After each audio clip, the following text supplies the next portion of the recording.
हरिः ओम्। नाम्नां साष्टसहस्रं च ब्रूहि गार्ग्य महामते।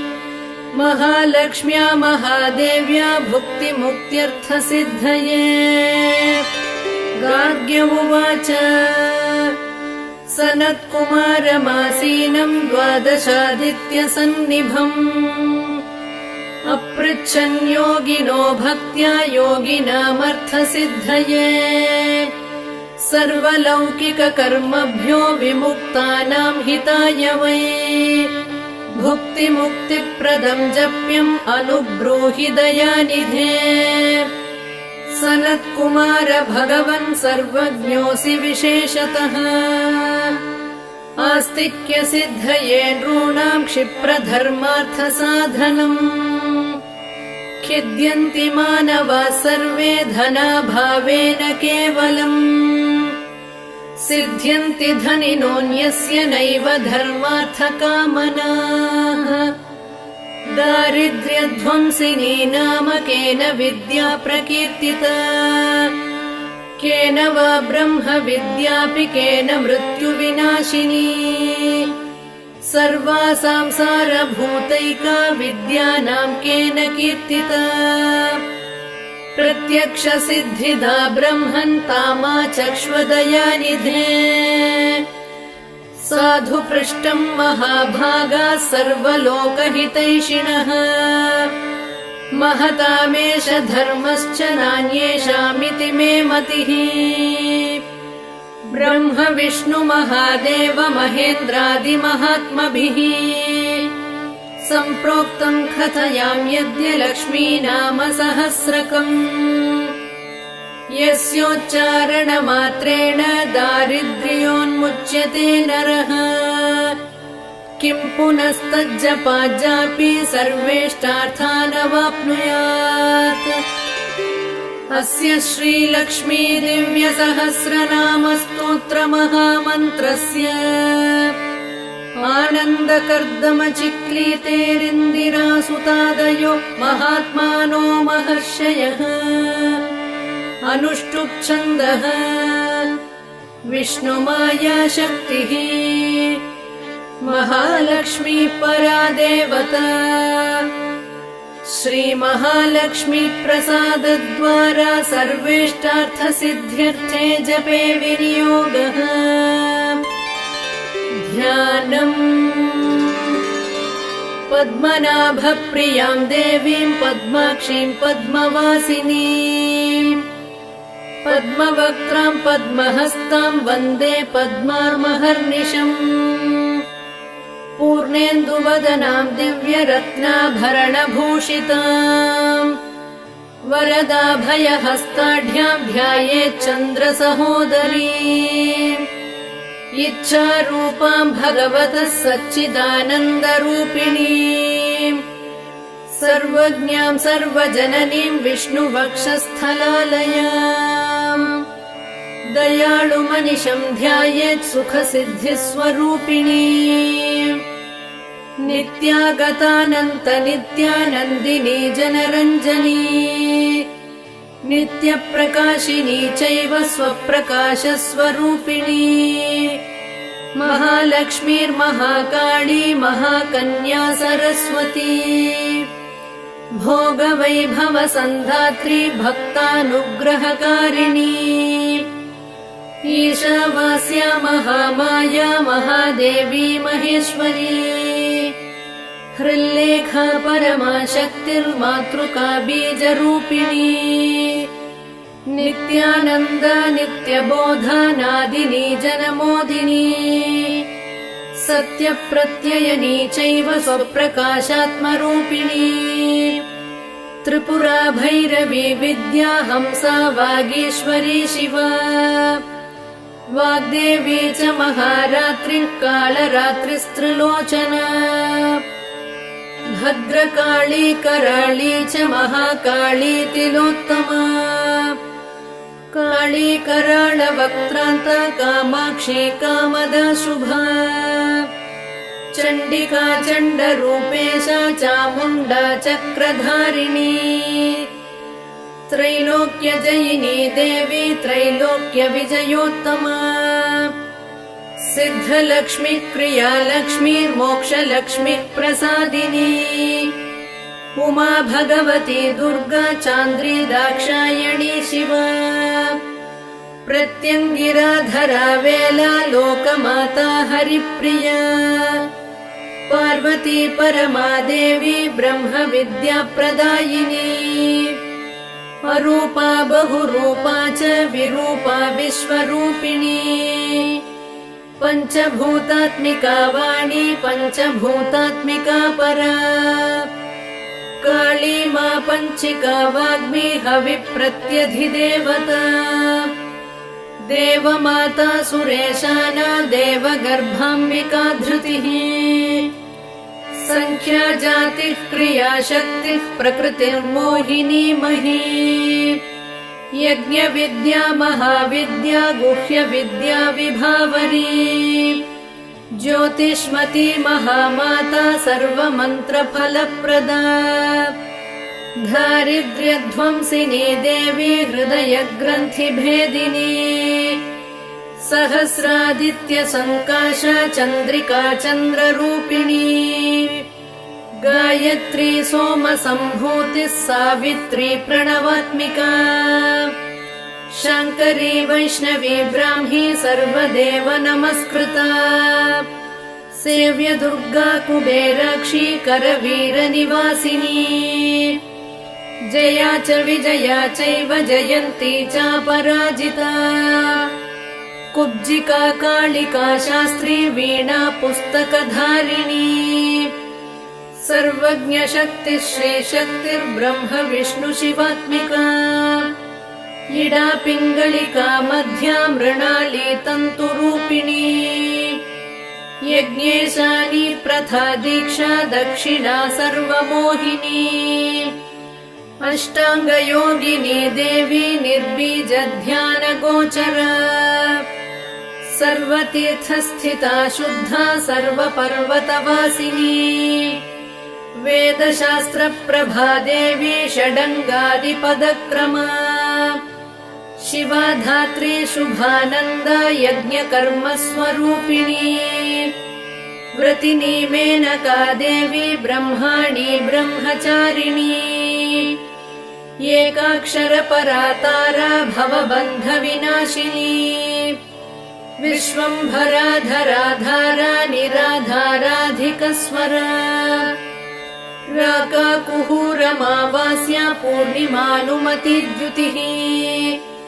सिनीवाली शिवावस्या वैश्वदेवी पिशङ्गिला पिप्पला च विशालाक्षी रक्षोघ्नी वृष्टिकारिणी दुष्टविद्राविणी देवी सर्वोपद्रवनाशिनी शारदा शरसन्धाना सर्वशस्त्रस्वरूपिणी युद्धमध्यस्थिता देवी सर्वभूतप्रभञ्जनी अयुद्धा युद्धरूपा च शान्ता शान्तिस्वरूपिणी गंगा सरस्वती वेणी यमुना नर्मदापगा समुद्रवसनावासा ब्रह्माण्ड श्रोणिमेखला पञ्चवक्त्रा दशभुजा शुद्धस्फटिकसन्निभा रक्ता कृष्णा सिता पीता सर्ववर्णा निरीश्वरी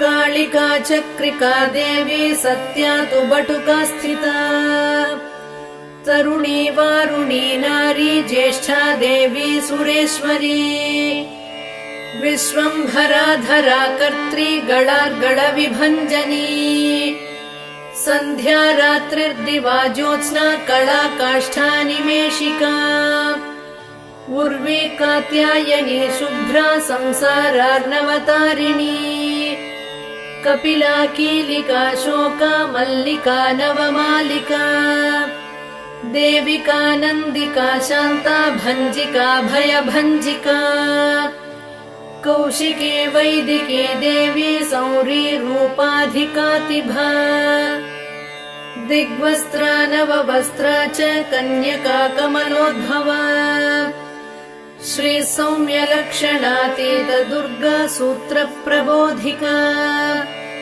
श्रद्धा मेधा कृति प्रज्ञा धारणा कान्तिरेव च श्रुति स्मृतिर्धृतिर्धन्या भूतिरिष्टिर्मणीषिणी विरक्तिर्व्यापिनी माया सर्वमाया प्रभञ्जनी महेन्द्री मन्त्रिणी सिंही चेन्द्रजालस्वरूपिणी अवस्थात्रय निर्मुक्ता गुणत्रय विवर्जिता ईषणात्रय निर्मुक्ता सर्वरोग विवर्जिता योगी ध्यानान्तगम्या च योगध्यानपरायणा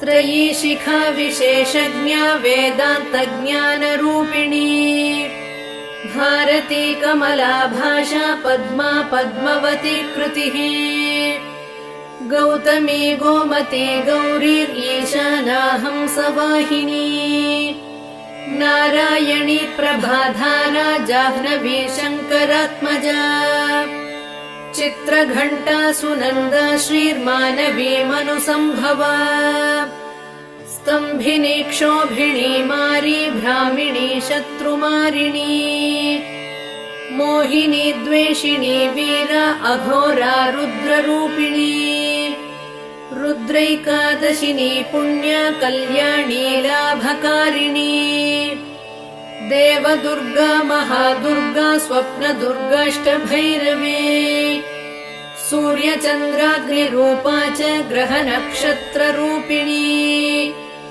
बिन्दुनादकलातीता बिन्दुनादकलात्मिका दशवायुजयाकारा कला षोडश संयुता काश्यपी कमला देवी नादचक्रनिवासिनी मृडाधारा स्थिरा गुह्या देविका चक्ररूपिणी अविद्या शार्वरी भुञ्जा जम्भासुरनिबर्हिणी श्रीकाया श्रीकला शुभ्रा कर्म निर्मूलकारिणी आदिलक्ष्मीर्गुणाधारा पञ्चब्रह्मात्मिका परा श्रुतिर्ब्रह्ममुखा वासा सर्वसम्पत्तिरूपिणी मृतसञ्जीवनी मैत्री कामिनी कामवर्जिता निर्वाणमार्गदा देवी हंसिनी काशिका क्षमा सपर्या गुणिनी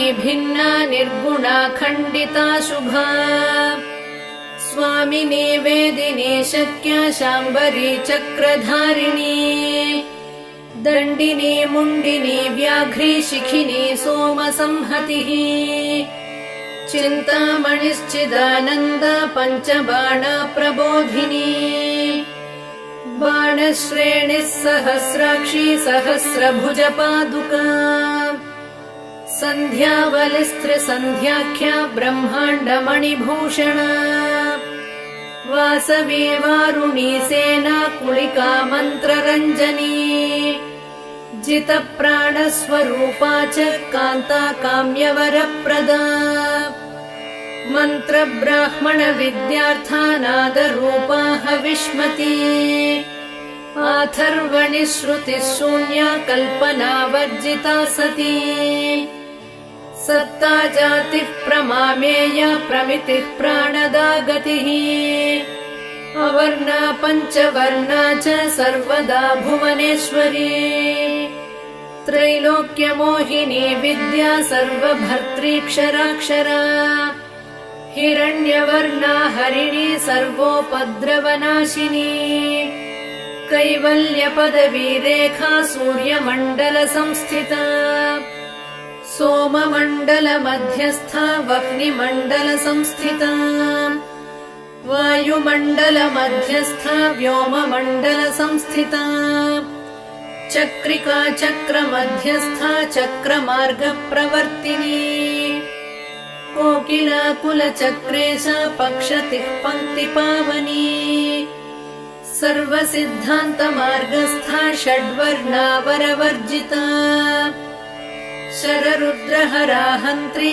सर्वसंहारकारिणी पुरुषा पौरुषी तुष्टिः सर्वतन्त्रप्रसूतिका अर्धनारीश्वरी देवी सर्वविद्याप्रदायिनी भार्गवी भूजुषी विद्या सर्वोपनिषदा स्थिता व्योमकेशाखिलप्राणा पञ्चकोशविलक्षणा पञ्चकोशात्मिका प्रत्यक् पञ्चब्रह्मात्मिका शिवा जगज्जराजनित्री च पञ्चकर्मप्रसूतिका वाग्देव्याभरणाकारा सर्वकाम्यस्थिता स्थितिः अष्टादश चतुष्षष्टिपीठिका विद्यया युता कालिकाकर्षणश्यामा यक्षिणी किन्नरेश्वरी केतकी मल्लिका शोकवाराही धरणी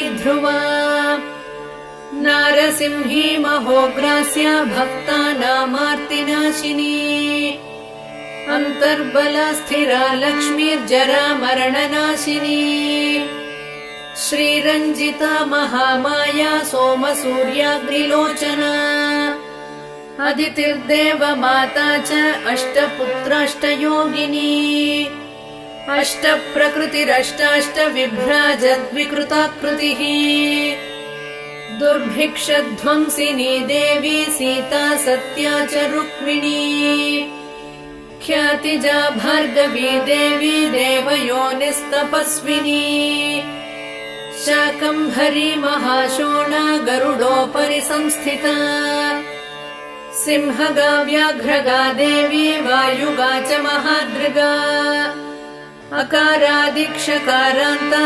सर्वविद्याधिदेवता मन्त्रव्याख्यान निपुणा ज्योतिश्शास्त्रैकलोचना इडा पिङ्गलिका मध्या सुषुम्ना ग्रन्थिभेदिनी कालचक्राश्रयोपेता कालचक्रस्वरूपिणी वैशारदी मतिश्रेष्ठा वरिष्ठा सर्वदीपिका वैनायकी वरारोहा श्रोणिवेला बहिर्बलिः जम्भिनी जृम्भिणी जम्भकारिणी गणकारिका शरिणी चक्रिकानन्ता सर्वव्याधिचिकित्सकी देवकी देवसङ्काशा वारिधिः करुणाकरा शर्वरी सर्वसम्पन्ना सर्वपापप्रभञ्जनी एकमात्रा द्विमात्रा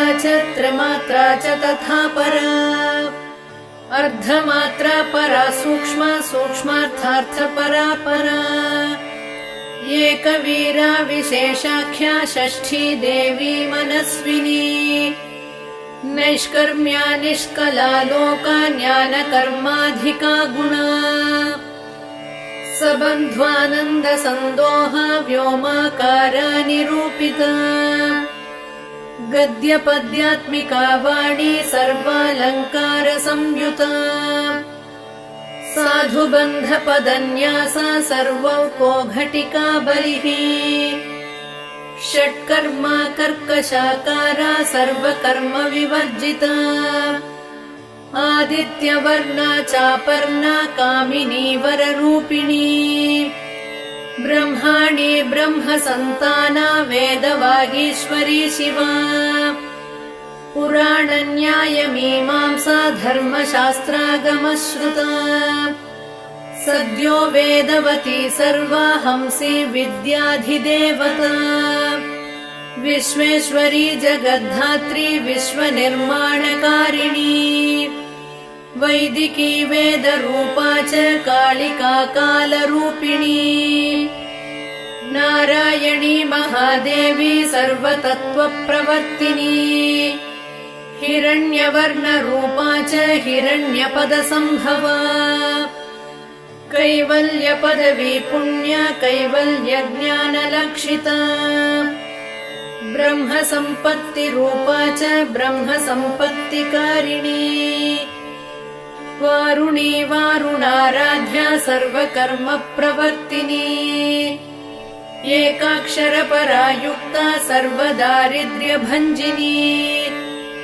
पाशाङ्कुशान्विता दिव्या वीणा व्याख्याक्षसूत्रभृत् एकमूर्तिस्त्रये मूर्तिर्मधुकैटभभञ्जिनी साङ्ख्या साङ्ख्यवती ज्वाला ज्वलन्ती कामरूपिणी जाग्रती सर्वसम्पत्तिः सुषुप्ता स्वेष्टदायिनी कपालिनी महादंष्ट्रा भ्रुकुटी कुटिलानना सर्वावासा सुवासा च बृहत्यष्टिश्च शक्वरी छन्दो गणप्रतिष्ठा च कल्माशी करुणात्मिका चक्षुष्मती महाघोषा खड्गचर्मधरा शनिः शिल्पवैचित्र्यविद्योता सर्वतो भद्रवासिनी अचिन्त्यलक्षणाकारा सूत्रभाष्यनिबन्धना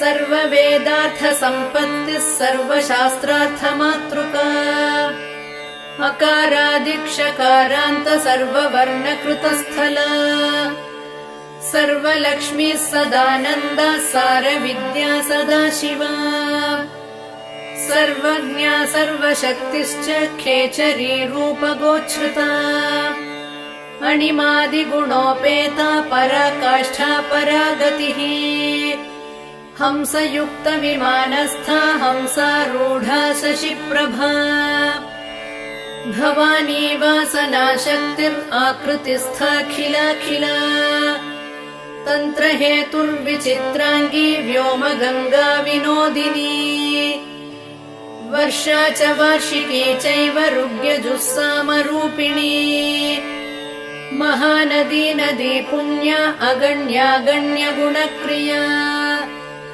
समाधिगतलभ्यार्था श्रोतव्या स्वप्रिया घृणा नामाक्षरपरा देवी उपसर्गनखाञ्चिता निपातोरुद्वयी जङ्घा मातृका मन्त्ररूपिणी आसीना च शयाना च तिष्ठन्ती धावनाधिका लक्ष्यलक्षणयोगाढ्या ताद्रूप्यगणनाकृतिः सैकरूपा नैकरूपा सेन्दुरूपा तदाकृतिः समासतद्धिताकारा विभक्तिवचनात्मिका स्वाहाकारा स्वधाकारा श्रीपत्यर्धाङ्गनन्दिनी गम्भीरा गहना गुह्या योनिलिङ्गार्धधारिणी शेषवासुकि संसेव्या चपला वरवर्णिनी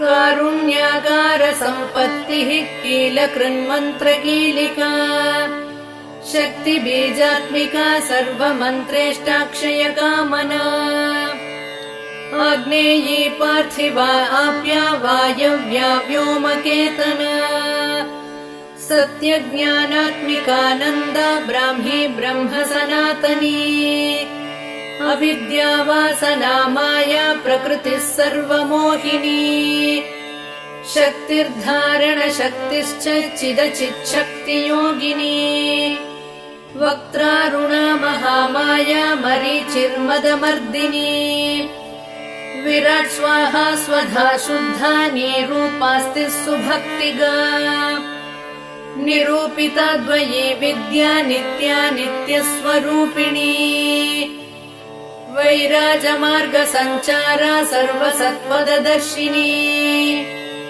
जालन्धरी मृडानी च भवानी भवभञ्जनी त्रैकालिकज्ञानतन्तुस्त्रिकालज्ञानदायिनी नादातीता स्मृतिप्रज्ञा धात्री रूपा त्रिपुष्करा पराजिता विधानज्ञा विशेषितगुणात्मिका हिरण्यकेशिनी हेम ब्रह्मसूत्रविचक्षणा असङ्ख्येयपरार्धान्तस्वरव्यञ्जनवैखरी मधुजिह्वा मधुमती मधुमासोदया मधुः माधवी च महाभागा मेघगम्भीरनिस्वना ब्रह्म विष्णु महेशादि ज्ञातव्यार्थविशेषगा नाभौ वह्निशिखाकारा ललाटे चन्द्रसन्निभा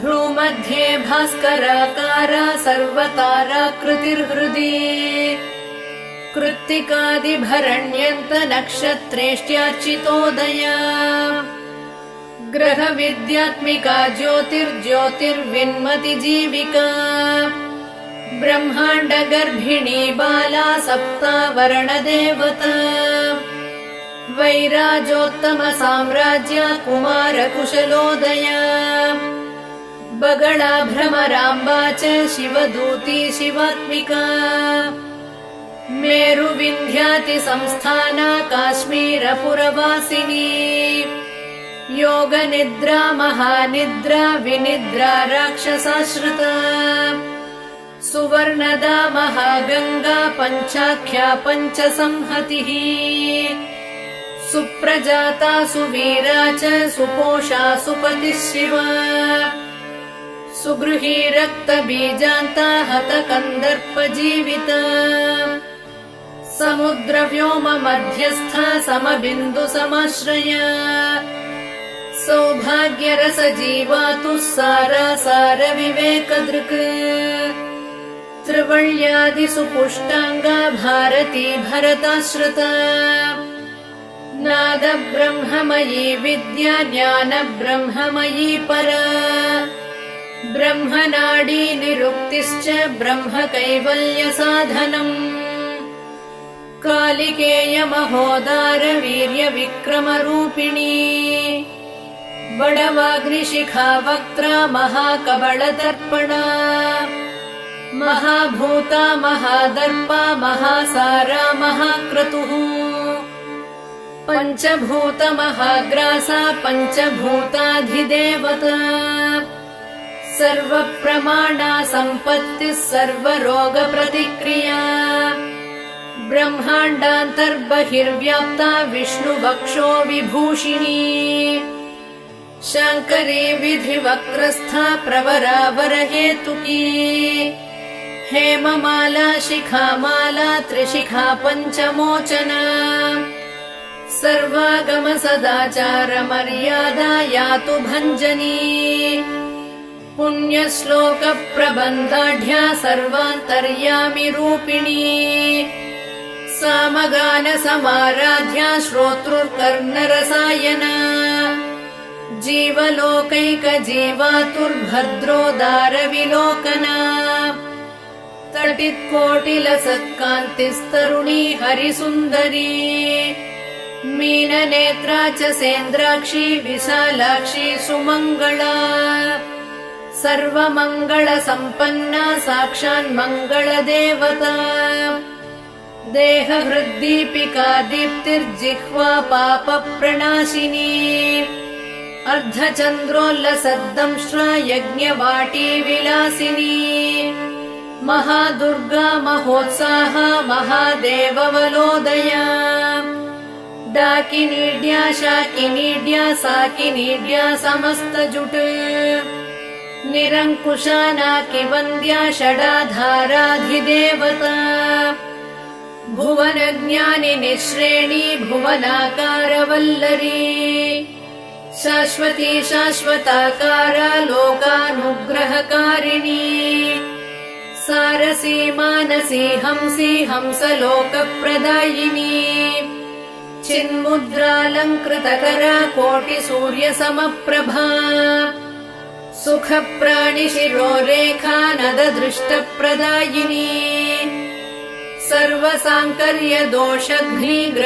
सर्वसाङ्कर्यदोषघ्निग्रहोपद्रवनाशिनी क्षुद्रजन्तुभयघ्नी च विषरोगादिभञ्जनी सदा शान्ता सदा शुद्धा गृहच्छिद्रनिवारिणी कलिदोषप्रशमनी कोलाहलपुरस्थिता गौरी लाक्षणिकी मुख्या जगन्याकृतिवर्जिता माया विद्या मूलभूता वासवी विष्णुचेतना वादिनी वसुरूपा च वसुरत्नपरिच्छदा छान्दसी चन्द्रहृदया मन्त्रस्वच्छन्द भैरवी वनमाला वैजयन्ती पञ्चदिव्यायुधात्मिका पीताम्बरमयी चञ्चत्कौस्तुभा हरिकामिनी नित्या तथ्या रमा रामा रमणी मृत्युभञ्जनी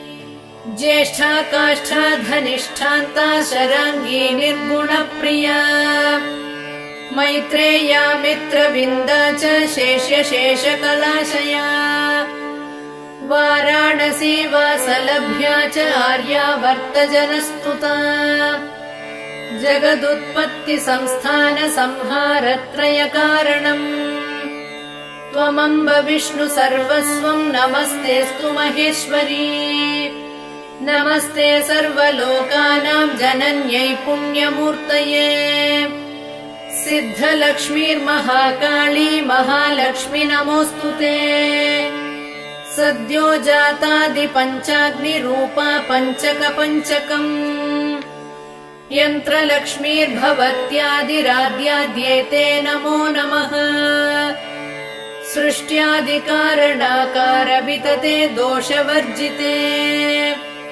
जगल्लक्ष्मीर्जगन्मातर्विष्णुपत्नि नमोऽस्तुते नवकोटिमहाशक्ति समुपास्य पदाम्बुजे कनत्संवर्णरत्नाढ्य सर्वाभरणभूषिते अनन्त नित्यमहिषी प्रपञ्चेश्वर नायकी अत्युच्छ्रुतपदान्तस्थे परमव्योमनायकी नाकपृष्ठगताराध्ये विष्णुलोकविलासिनी वैकुण्ठराजमहिषी श्रीरङ्गनगराश्रिते रङ्गनायकि भूपुत्री कृष्णे वरदवल्लभे कोटिब्रह्मादिसंसेव्ये कोटिरुद्रादिकीर्तिते मातुलुङ्गमयम् खेटम् सौवर्णचषकम् तथा पद्मद्वयम् पूर्णकुम्भम् कीरम् च वरदाभये